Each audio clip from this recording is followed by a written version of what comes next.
from WRAL, coverage you can count on. A person is dead after a hit-and-run crash in Fayetteville. Coming up, how the driver led deputies on a chase that led to another crash. And a woman is seriously hurt after a shooting at a southeast Raleigh neighborhood. We'll have the details coming up. And day 2 of a heat advisory for our area, feeling like 105 to 110 this afternoon. We'll walk you through it hour by hour and show you when it will feel the hottest. Siren tests will go on as planned today at a Wake County nuclear plant after that false alarm that happened on Monday. The test being done today after that alert made some people a little nervous after what happened there. Probably got that alert sent to your phone. I think a lot of people looked going, yeah, that's no good. Yeah, what was going on there? Thanks for joining us this morning here on WRAL News on Fox 50. I'm Chris Lovingood. And I'm Michelle McConaughey. Yeah, it's Wednesday. We're halfway through the day, halfway through the week, I should say. And it's going to be much like yesterday, really warm. It really is. Another heat advisory, feeling like 105 to 110 this afternoon. It starts at 11 a.m. And at that point, we're already feeling like right around 100. And then, of course, right after lunchtime, really all the way up until around 7 o'clock, it's very, very hot. And then we'll gradually drop it down into the upper 90s for 8 to 9 p.m. That's what it will feel like. This is our heat index. So just a very, very hot day. We've also started off with some cloud cover. I love this view here. We're up above the clouds on our tall tower camera looking west across Wake County. We'll see those clouds tapering off, dissipating as we get through the next couple of hours. It'll be partly cloudy for much of the afternoon. 80 degrees right now with a dew point of 75. So it's a warm and sticky start, as you would expect. After lunchtime, we may see a few isolated storms that pop up, but our potential for rain today is really minimal. It does go up a little bit tomorrow, and then even more on Friday. We could have a good soaker on Friday, and we're going to talk more about that coming up in just a little while. This afternoon and evening, we'll get it to about a 30 to 40% chance. Ken? All right, Elizabeth, happening now in the WRAL Traffic Center. We continue to monitor the situation on US 1 North. This is around the East William Street area. This is what we're talking about right here. This is really in the clearing phase. It had one lane blocked near 1010 Road, but right now it's in the clearing phase. If you still want to avoid that area, you can take State Highway 540 and take it over to 64 and get you back on US 1 North, particularly if you're coming in from US 1 or you're coming in from Moore or Lee counties. That'll help you out. And hey, this is the good news. This is US 1 North and Highway 55. There was a backup right now, but you can see, like I said, that crash is in the clearing phase and not having any problems for you this morning, particularly you're coming in.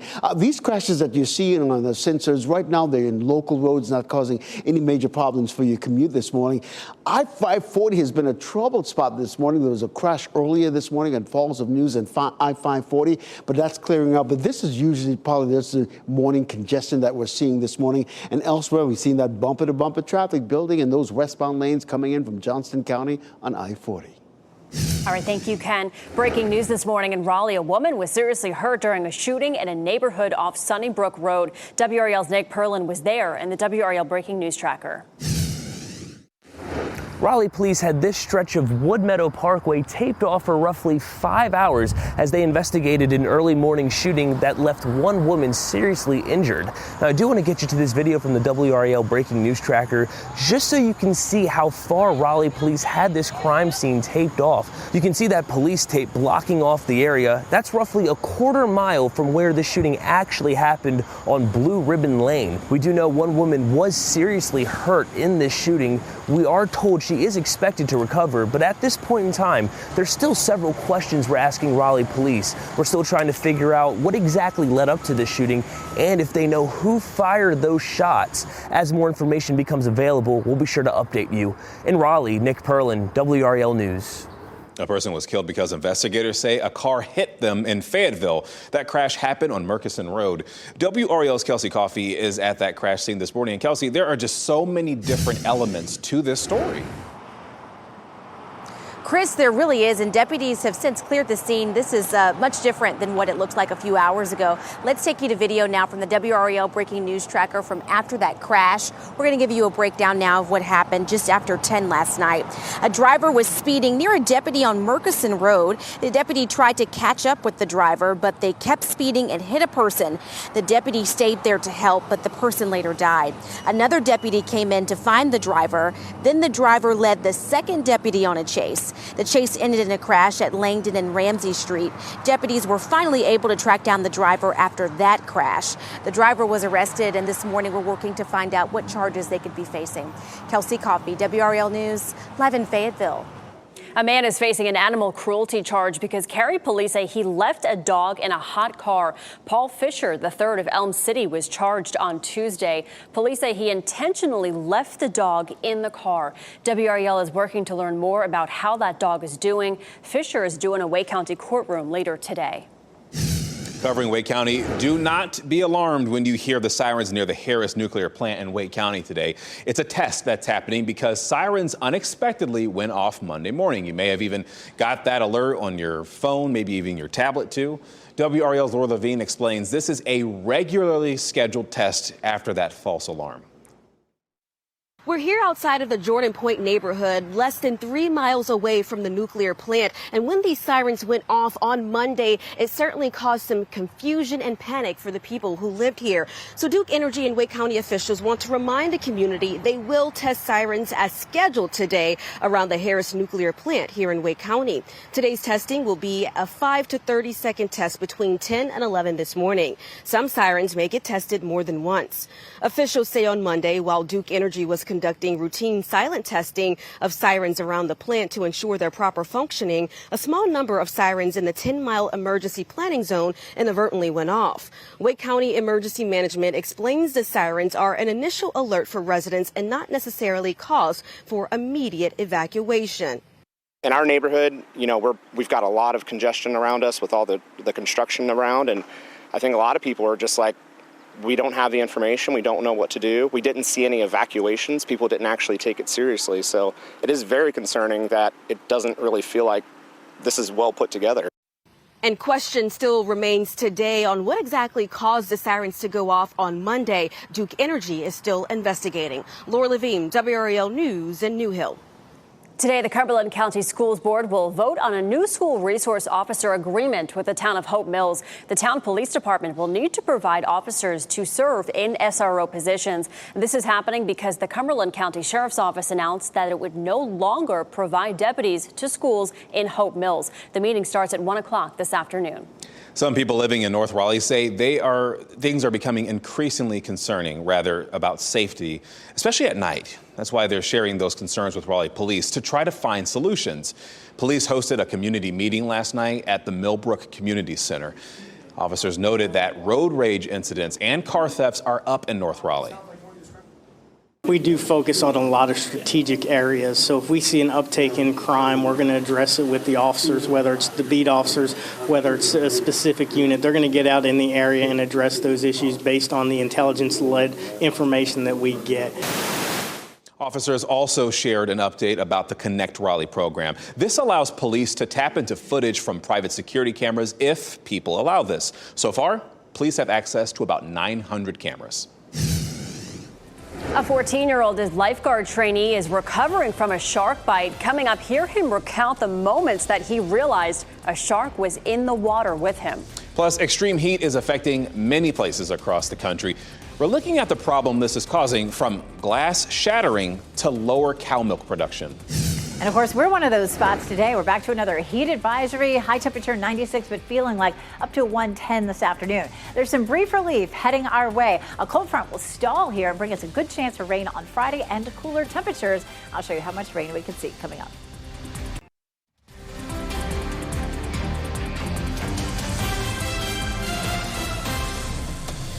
Welcome back. You were taking a look over a very cloudy Wilson this morning, but you do see some sun peeking through there. The whirligigs going. We are in for another very, very hot day. Another day to be really careful outside, Elizabeth. Absolutely.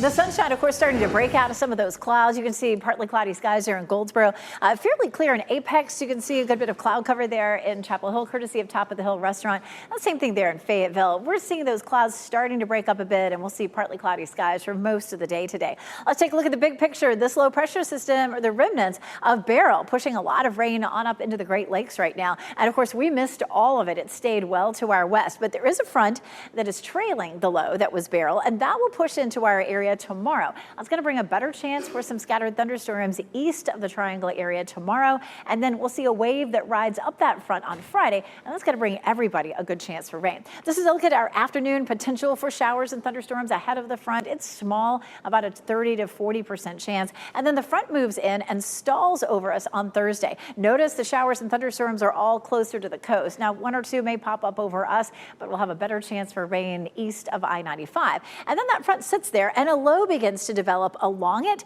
And that's really going to help to draw up a lot of tropical moisture. Low pressure systems rotate counterclockwise. It's going to grab up all that tropical moisture and push it right into our area. And that low will produce enough lift for some pretty widespread rain for us on Friday.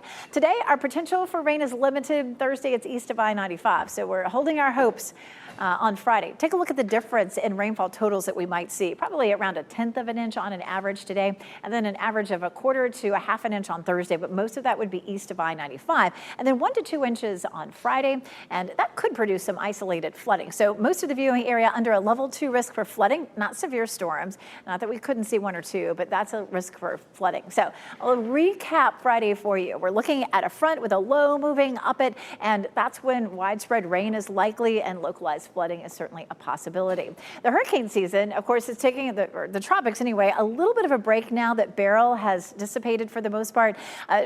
The folks at Colorado State University just updated their forecast, and it still looks very active. 25 named storms with an average of 14, 12 hurricanes, and the average is 7. So it still looks like it's going to be fairly active. But right now, we're seeing dust from the Sahara moving across the tropics, and that's typically a dry air mass that keeps a lot of storms from developing. Heat advisory, our biggest story for today, but it will be nice to have a little relief on Friday as we see highs back into the 80s, Ken. All right, Elizabeth, happening now in the WRAL Traffic Center, a handful of incidents just to make you aware of if you're heading out this morning.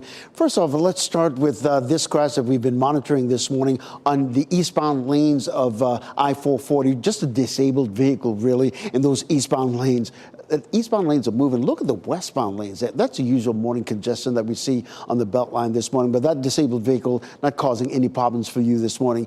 For our friends working downtown, there's a crash on Lenore Street on the eastbound lane near Salisbury Street. It's not causing any major problems in the area. You might see some police activity in that area, but nothing to worry about this morning.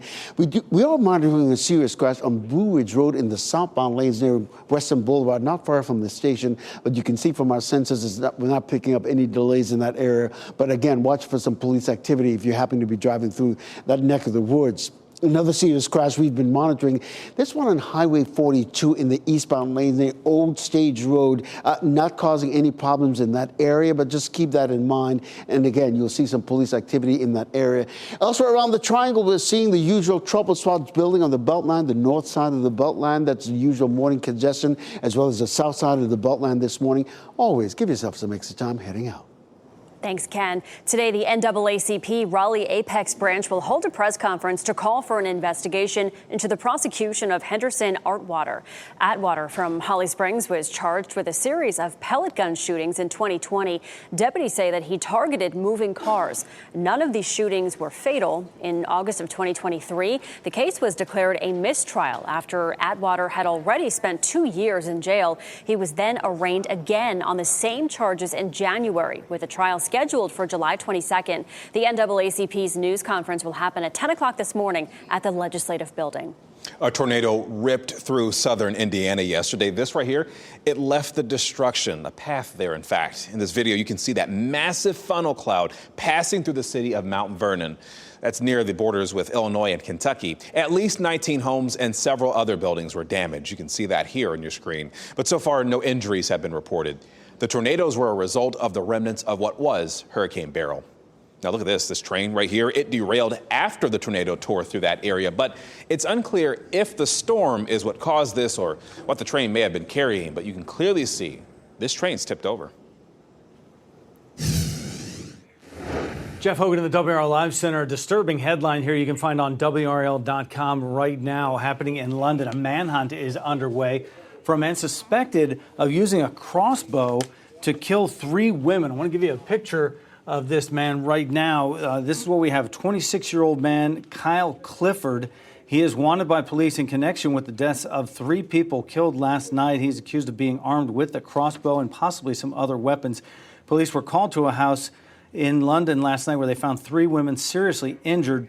All the women are believed to be related. This is believed to have been a targeted incident. They later died from their injuries, and the crossbow is the weapon believed to be used in those murders. Police have asked the public not to approach this suspect if they come across him.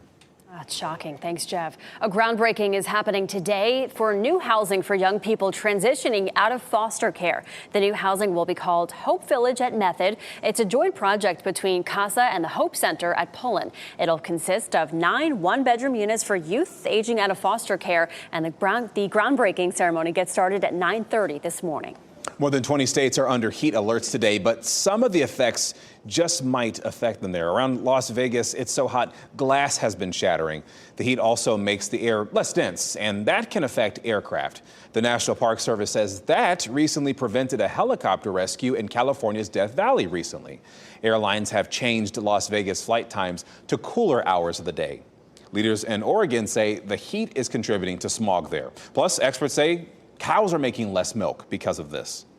A monthly essential for many women could contain some concerning chemicals. 14 popular brands of tampons were found to have lead, arsenic, and other toxic metals inside them. Tampons are regulated for safety across the U.S., but existing rules do not yet require chemical testing. We spoke with one of the researchers behind the study, Dr. Kristen Upson. What we don't know, and where we need further research, is to understand how our menstruators, if they are exposed to metals in tampons, whether tampons are a source of metal exposure. The samples included both organic and non-organic products. All were found to have measurable concentrations of at least 16 different metals. The cooling labor market is helping move the Fed closer to cutting interest rates, but not quite there yet. Fed Chair Jerome Powell told the Senate Banking Committee yesterday the job market is not a source of inflation now. He also said keeping rates too high for too long could wind up weakening the economy. Powell said recent data on inflation has shown progress. It was 2.6% in May, and the Fed is still trying to bring that down to 2%. Right now, many people on Wall Street believe the Fed will cut rates at its September meeting, and they also believe a second decrease could happen before the end of the year. A teen training to become a lifeguard in Florida is now recovering from a shark bite. 14-year-old Dempsey Manhart was bitten during a lifeguard training camp. He says he thought he hit another person in the water. Instead, it was a shark. When I hit it, it felt like a big, I didn't know what it was. It felt like someone's legs, but it was like hard and it felt like a big ball of like muscle. It came under my feet and I was like hitting it, and then it swam away, and then that's when I saw it was a shark.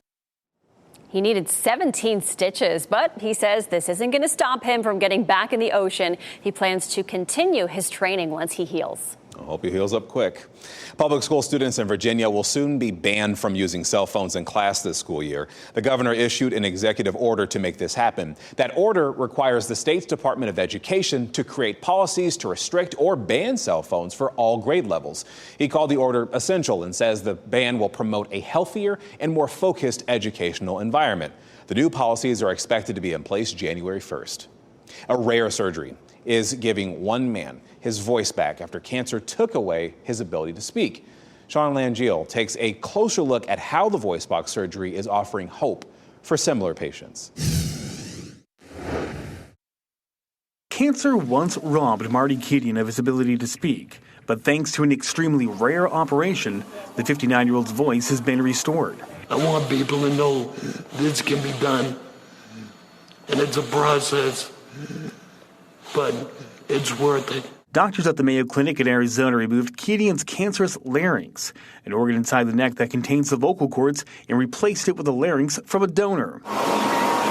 Keating is the third person in the U.S. to ever receive a total larynx transplant. One of the biggest critiques about laryngeal transplantation is that it's not a vital organ.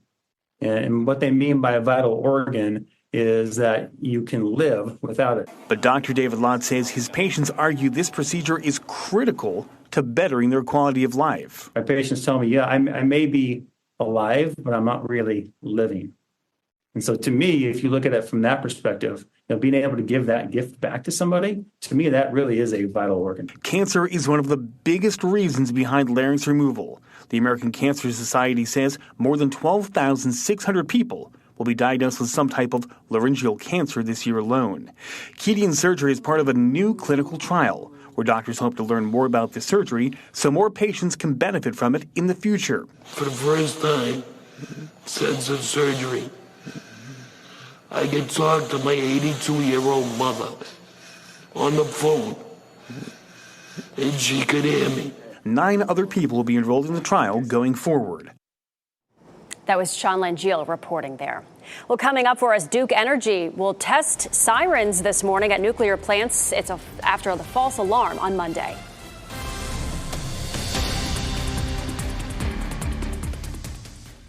To WRAL News Plus on your radio in Raleigh on 99.3 FM, in Durham 96.5 FM, and everywhere on 101.5 HD3. Good morning and happy Wednesday. Time now is 8:26. I'm Michelle McConaughey. Another day, another heat advisory. Meteorologist Elizabeth Gardner standing by. Temperatures feeling like 105 today. Yes, maybe even 110 in some places, especially in our southern counties. So do take it easy this afternoon. Once we hit lunchtime, it's already going to feel like 100, and we don't really get out of a heat index of 100 until much later in the evening. Small chance of a thunderstorm later on this afternoon. We take a live look at Apex right now. Good bit of sunshine. Of course, that's going to heat things up quickly. We'll see a temperature of 90 at lunchtime and feeling already like triple digits. A small chance of storms later in the afternoon, Ken. All right, happening now in the WRAL Traffic Center, we're seeing the usual congestion building on major thoroughfares like I-540, the Beltline this morning. The crashes you see on our sensors right now on local roads not causing any major problems for you. Over in Durham, I-885 in both directions, still seeing the not really bumper-to-bumper traffic, but a little slowdown here and there. And the good news, the slowdowns are in yellow, which means traffic is moving slower than usual, but at least it's moving.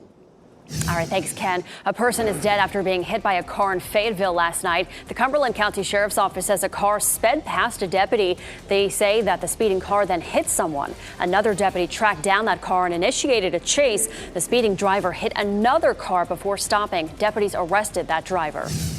And a woman is seriously hurt after a shooting early this morning. It happened in a southeast Raleigh neighborhood near Blue Ribbon Lane. Officers say the woman is expected to live. No one has been arrested. Coming up next on Fox 50, an update on the recovery of 6 bulldog puppies police say were left in a hot car. And next on Today, a breakdown of the healthiest oils.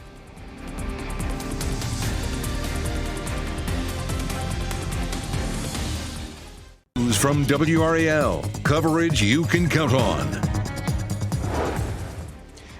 Now at 8:30, a person was killed during a hit and run. How deputies say this led to a chase and an arrest of the driver. And a woman is hurt after a shooting in Raleigh. What we're gathering from officials on that scene.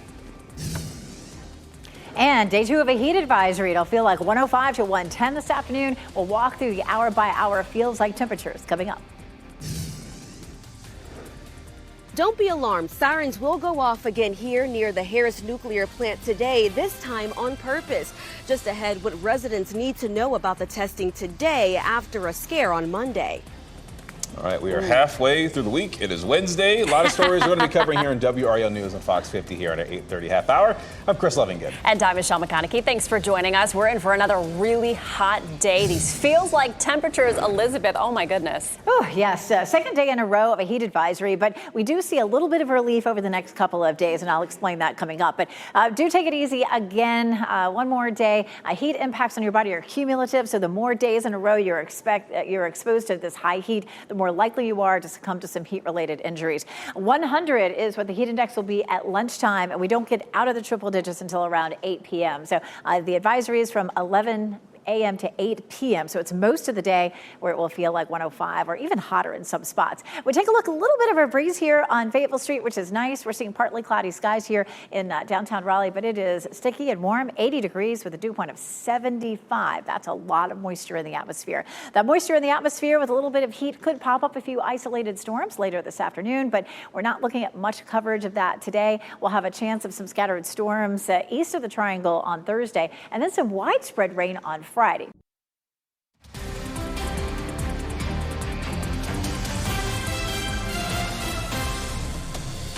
Hey there, Chapel Hill. Camera looking a little choppy this morning. We give you a little more bandwidth out there as you're looking live this morning. Watching WRAL News, available on YouTube TV and the WRAL app on your TV or your streaming device. Don't worry, Elizabeth Gardner here, though. No bandwidth extra needed. She's here for you, getting your weather forecast. Okay, I've got my caffeine back there. That's what I need for my bandwidth this time of day, for sure. We take a look. Finally starting to see a little blue sky there. We started off with a deck of low clouds across parts of the viewing area this morning, and now over downtown Raleigh, you can see a little bit of sunshine peeking through.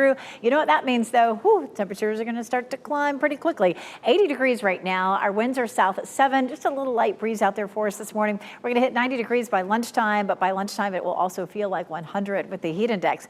96 for Raleigh and Durham today, 98 in Fayetteville. Those will be the highs this afternoon. And yep, second day in a row of a heat advisory. It'll feel like 105 to 110 this afternoon, and we'll kind of walk through it hour by hour. Then we're going to hit 100 with the heat index by noon. The advisory starts at 11 a.m. and ends at 8 p.m. And you can see why. We're going to be in the triple digits through all of that time, topping out in the triangle around 104 to 105. But some of our southern counties or other areas could be as hot as 110 this afternoon. So take it easy. You're almost really out of time this morning to do any exercise. Midday is going to be pretty tricky already by 11 a.m. It's going to feel like 100, and we don't get out of that 100-degree feel until late this evening, until around, say, 9 o'clock or so. And certainly the afternoon is off limits, really, for exercise with the intense heat. But it doesn't have to be that way for too much longer. We're going to get a little bit of a break. Today, our upcoming heat risk is major. The heat risk tomorrow is on the minor side. Or moderate side, I should say. It's still going to be hot and sticky, but it'll be out of the danger zone. We won't see a heat advisory tomorrow. And then feeling much better on Friday. A lot of clouds, some rain to help cool things down, but unfortunately, it doesn't look like it'll last too long. Today, our areas where we'll see a heat index of 100 or higher, pretty much the entire viewing area. By tomorrow, it's mostly along the coast. So again, we get a little bit of a break. It's still going to be hot and humid. Don't get me wrong. We're just going to take it down a little bit. 75 is our dew point right now. That is really high, and it will stay that way all the way into the weekend. A little dip on Thursday, but we're going to see a lot of moisture in the atmosphere, so it's still going to feel pretty sticky to us. So again, moderate heat risk for Thursday, minor on Friday, but by Sunday, it's back to major again. Sunday may be the next day that we see a heat advisory. So the lake might be a nice place to spend your weekend. Rupert Hester sent us this gorgeous shot of Holt Lake. We would love to see your weather photos as well. Go to WRAL.com, search Weather Watchers, and send us one or two. Satellite and radar, quiet for us right now, except along the coast. We're already starting to see some showers and thunderstorms, and that's likely to continue on and off during the day. For us here, it's just a little less likely. A few isolated showers and thunderstorms late afternoon into the evening. That chance, of course, goes up on Thursday, but for our eastern counties. And then on Friday, it's an 80% chance of rain. We could see 1 to 2 inches and much cooler with a high of 84. Unfortunately, it doesn't last. We're back into some fairly intense heat next weekend. All right, Elizabeth, at least we're looking forward to that much needed rain on Friday. Taking a look at your morning commute this morning. We're seeing the usual congestion building on major thoroughfares and major roadways this morning, I should say. The Beltline this morning, the northern side of the Beltline around Lake Boone Trail, as well as the south side of the Beltline around Lake Wheeler Road. The good news is that it's mixed in with some yellows and some reds. That means bumper-to-bumper traffic, maybe some brake tapping going on. We'll show you what that looks like there in a minute. 540 is beginning to clear up, which is good news for anyone who's heading to I-540 this morning, and that's part of the morning commute. Over in Durham, just about the northbound lanes of I-885 right now, those lanes coming off of I-40 heading into the Bull City this morning. To that end, let's take you outside and show you exactly what's going on with the Beltline. This is I-440 and Lake Boone Trail, the westbound lane coming toward us. You can see it's moving at a little slower pace than you'd want this morning, but at least at this rate, it's not going to make you late for work or whatever appointments you have. This is on the south side of the Beltline. This is I-40 and Lake Wheeler Road. The westbound lanes are moving away from us. They're moving, which is a good thing. Good thing indeed. Thanks, Ken. The future of Ukraine is one of the biggest topics at the NATO summit happening in Washington. President Biden greeted NATO's leaders and delivered a speech as the summit began yesterday. He announced new commitments to aid Ukraine in the war against Russia. And in the coming months, the United States and our partners intend to provide Ukraine with dozens of additional tactical air defense systems. The United States will make sure that when we export critical air defense interceptors, Ukraine goes to the front of the line. A few examples for you. Ukrainian President Volodymyr Zelensky also spoke last night. He said everyone, including Vladimir Putin, is awaiting the results of the presidential election in November. He added that he hopes America's policy with Ukraine will not change if Donald Trump wins. Former President Donald Trump is back on the campaign trail less than a week before the start of the Republican National Convention. Trump greeted thousands of supporters at his golf course outside Miami last night. He took the opportunity to revel in the calls from Democrats for President Joe Biden to drop out of the race. Despite all the Democrat panic this week, the truth is it doesn't matter who they nominate because we are going to beat any one of them in thundering landslides, and this November is going to be amazing. Trump also challenged Biden to another debate, this time without moderators, and to an 18-hole golf match. He did not address any rumors about who he will pick as his running mate. Opening statements in Alec Baldwin's involuntary manslaughter trial will begin today. A jury for the trial was seated yesterday. Baldwin is charged in the death of a cinematographer on the set of the movie Rust. A gun he was holding went off, killing Helena Hutchins. Baldwin has pleaded not guilty. He says he did not know there was a live round in the gun and that it discharged accidentally. Baldwin could face up to 18 months in prison if the jury finds him guilty. Well, this morning, dreams of winning Olympic gold will be one step closer for the Team USA swimmers. Today, they're leaving the Triangle and heading to Paris. Over the last 2 weeks, the swimmers have been training at the Triangle Aquatic Center. WRAL will be there for the team send-off. That's at 10 o'clock. Over the weekend, we heard from some of the coaches and the athletes. In 2016, I was just totally wide-eyed at the whole experience. I made the team, and I feel like I kind of rode an emotional high all the way through the games. Where now, like, I don't think I can do that. Like, I came off of trials, and my goal was to try to bring myself down, relax as quickly as possible, get back into a training routine.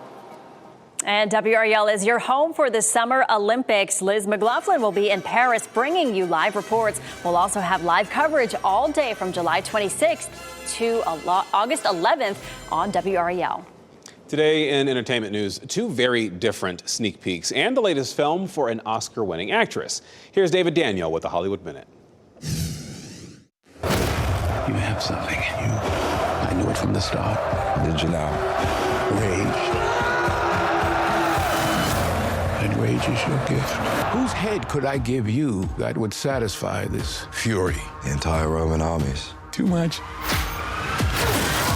The general will do.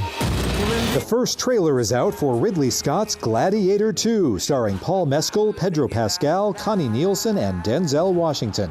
The long-awaited sequel to the Oscar-winning 2000 original arrives in theaters November 22nd. 123. This isn't like an auction, right? Yes. You guys are going to take it away. Jennifer Lawrence may not smile much in her next movie. The Oscar winner is set to produce and star in Why Don't You Love Me for A24.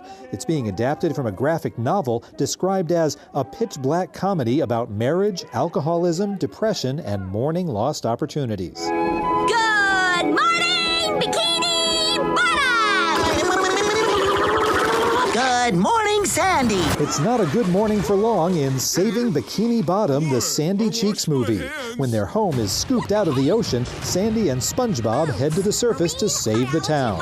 Netflix just floated the first trailer for the animated adventure, which debuts on the streaming service August 2nd.